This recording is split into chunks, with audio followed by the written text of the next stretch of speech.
Hi, I'm Kyle from Flintknapper Supply.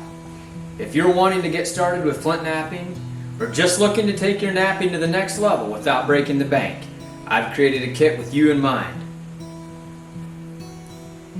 This is the Economy Kit.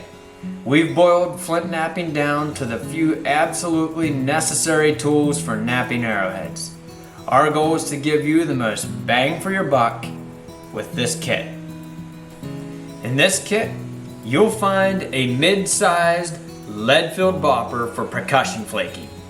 We believe it's the most versatile size and has a rubber-coated handle for improved grip. It also has the preferred short handle for better wrist action and accuracy. The Economy Kit also contains a basic pressure flaker for finish work and all the times you want to do some pressure flaking. The 2 set screws and Allen key allow you to adjust the copper nail or even use a variety of nail sizes.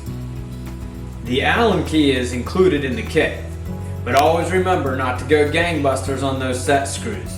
Just set them firmly. We've included a grooved rubber hand pad to improve your use of the pressure flaker. The groove can be helpful for flake detachment. The final piece of the kit is absolutely necessary for all pressure flaking and percussion flaking. You'll want to set your platforms with this rough abrader. If you decide to purchase the Economy Kit Plus, you'll get 4 pieces of obsidian included in your kit, 2 mahogany, and 2 black. Of course, the sizes of these preforms will definitely vary. Keep in mind that obsidian or flint shards are razor sharp. Remember to wear gloves and eye protection, and always work in a well-ventilated area. And most of all, have fun, stay safe, and happy napping.